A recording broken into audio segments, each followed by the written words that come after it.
What's going on, everybody? I go by the name of Curry, and I want to thank you guys for joining me here today on SneakerPhetish. Today, we are going to look at the newest 350 version 2 Yeezy that just dropped. But not only that, we're also going to compare it to the latest 700 version 3 Yeezy that dropped. And we're going to compare those two. We're going to compare the pricing. We're going to take a look at both of those a little bit more in depth. And we're going to decide which one is the better shoe. Let's get into it. Boom. And there it is, ladies and gentlemen. This is the Adidas Yeezy Boost 350 version 2 linen. You know, the 350 version 2 is almost like a breath of fresh air at this point when you ventured out into all those other silhouettes, the 380s, the 500 lows, the 500 highs, the quantums. But there's nothing like coming back to that old faithful model, that old silhouette that just works. The 350 version 2 just works. Now this color, that's a different story. All right, guys, we're not gonna take a lot of time looking at the sneaker itself. It's a Yeezy 350, say it with me, all prime knit upper. Now, here's the thing that's different. It's the color of this Yeezy. Now, first of all, I'm gonna tell y'all, pictures really didn't do this sneaker justice. The picture made this sneaker look like it was going to be a lot lighter than it really ended up being, but this is a really yellowish color. It's a lot more yellow than I thought that it would be. Not only that, but around the top of the sneaker here, around the collar and inside of the sock liner of the sneaker here, this is a color blue that's almost gray. That's really what it looks like in person. And I want to show you guys that a little bit more in depth here. The thing, it's kind of throwing me off, this color here, because it's not quite blue enough, but it's not quite gray enough. So it's almost like confused about what it really wants to be. I'm gonna be honest with you guys. The color of this shoe on the inside, this bluish grayish color,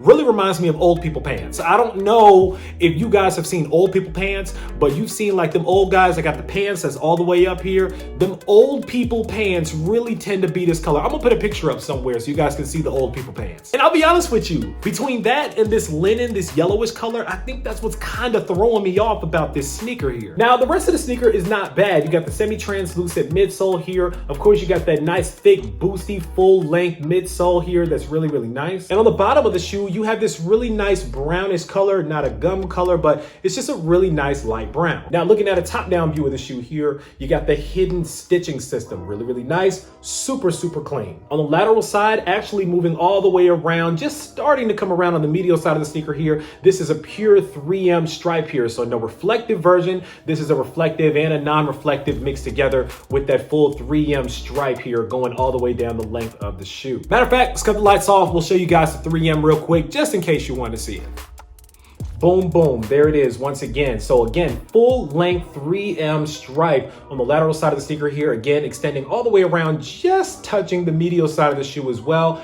Very nice, just like the Desert Sages, just like the Cinder Reflectives. I really, really like this touch. I like the fact that the whole shoe isn't reflective. I don't know who was wearing full reflective Yeezys like that, but I certainly wasn't. I think this is enough 3M to make a statement, to make a little flashier, but it doesn't have to be so ostentatious that it just makes the whole shoe glow up like a big disco ball. I like it. Last but not least, you have the insole. Now the insole is that same bluish grayish color here, but the Yeezy and Adidas co-branding on the heel is the same color as the rest of the insole, so you actually have a hard time seeing it. I don't know why they chose to do it that way. Probably should have made it white. That probably would have made it a little easier, or even the linen color, but they chose not to do that. So hey, this is what we get. And that's pretty much it when it comes to the sneaker here. I mean, it's a 350. What do you guys expect, right? But again, I wanted to take this sneaker here, the brand new linen 350 version 2, and compare it with the 700 version 3 Alvah that just came out. Now look, I've seen a lot of you guys comparing these two sneakers, trying to tell me that this sneaker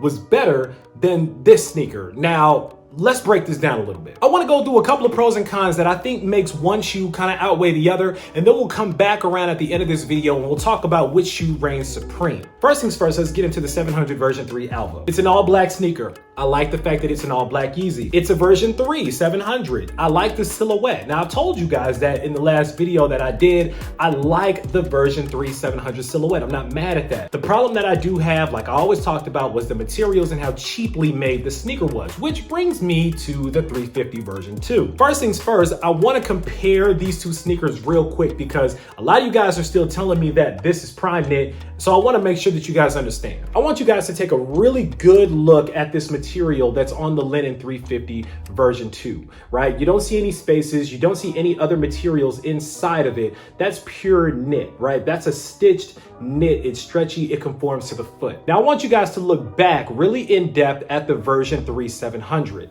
And you guys got to remember, you don't see the cross stitching. You don't see the same type of materials that are in here. This is not prime knit. And I just want to make sure that you guys know that's prime knit. This is not prime knit. Prime knit, fishing line wire, cheap material. I'll be honest with you guys, even when you feel it, it doesn't even feel like prime knit on the version 3. So I don't know what y'all are talking about there, but anyway, yeah, this is prime knit with boost. This is EVA midsole with whatever, with screen door. I don't know. So that's a pro definitely for the 350 version 2. It's a solid prime knit sneaker. It's a lot more cushiony. The cushion is a lot better. This sneaker is 10 times more comfortable than the 700 version 3, and y'all not about to debate me on that. Now, let's talk about the outsoles on these sneakers here. You got Boost versus EVA.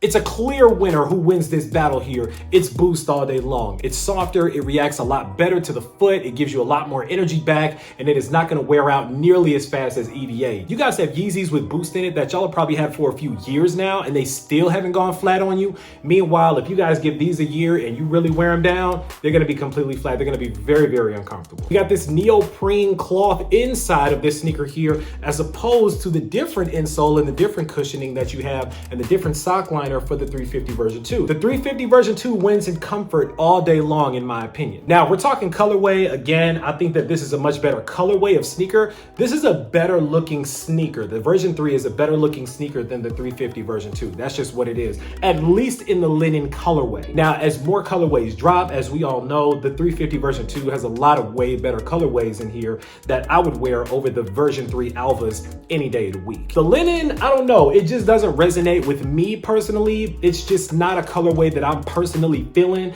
I know a lot of you guys feel like it's like an amazing color and it looks super, super nice. It'll probably look nice if you match it with like some light colored jeans or something like that, some real light blue joints or something, or maybe even black. I've seen a couple people wear with black, but you know, again, it just doesn't tickle my fancy personally. But what I'm always about is the build quality, the materials, and the price. And just like I talked in the video, now I have these two sneakers here in hand that we can do a real comparison of. You guys have this sneaker here with prime knit, Boost, better cushioning, better build quality, and it costs $220. You guys have the 700 version 3 that has a lot cheaper materials here, not nearly as good at cushioning, and it costs $200. Literally, this sneaker is $20 less than this sneaker. And if it's up to me as a consumer, I will pay an extra $20 on this sneaker all day long. But here's the problem. I think that Adidas makes more money on this sneaker than they do on this sneaker, but they just sell a truckload more of these sneakers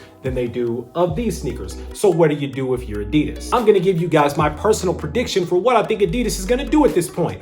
I really do see Adidas making the 350 version 2s more limited, more limited, more limited, and slowly phasing out the 350 version 2. I hope that doesn't happen, right? I hope that Adidas does not give way to the profitability of the 700 version 3 and gives that up for the massive success that a 350 version 2 has had. If they're smart, they won't do that. But if they're greedy, then they will push out a lot more of these version 3s. Because I promise you, the materials that they're using to make this are way, way, way, way cheaper than the materials that they're using to make this sneaker. But this sneaker is just so much better. Even at a $20 upcharge, even at a $30 or $40 upcharge, I would probably still pay that much more for this sneaker than I would for this sneaker, just because of how well it's made and how comfortable it is. So my final opinion, don't want to keep you guys too long today. The 350 version 2 gets my vote all day long against the 700 version 3. I think it's just a better sneaker all the way around. Now this colorway, the retirement homes can keep this colorway because I'm good. I feel like maybe my grandfather might be able to match these up. These would be his first pair of Yeezys that he wears on his way to church one day, matching them up with his heavily starched, creased pants here that are this exact same color. But at the end of the day, any other color of 350 version 2, I'm taking it any day. So that's one man's opinion. 350 version 2 over 700 version 3 all day long if I had to choose one. Now it's time for you guys to sound off down in the comments and let me know which ones you guys like better. Are you feeling the 700 version 3 more than the 350 version 2 Boost? Tell me why or why not down in the comments below. Let me know. Of course, right down in the comments, make sure that you click on that subscribe button so we can welcome you into the Sneaker Fetish family, to make sure you don't miss out on any more heat that comes through like these, because I guarantee you, I got a lot more heat on the way. As always, I want to thank you guys for joining me here today on SneakerPhetish, taking a look at these with me, unboxing these with me for a couple of minutes. I go by the name of Kari. This is the Adidas Yeezy Boost 350 version 2 linen, and this is the Adidas 700 version 3 Alvah. And until next time, I'm out.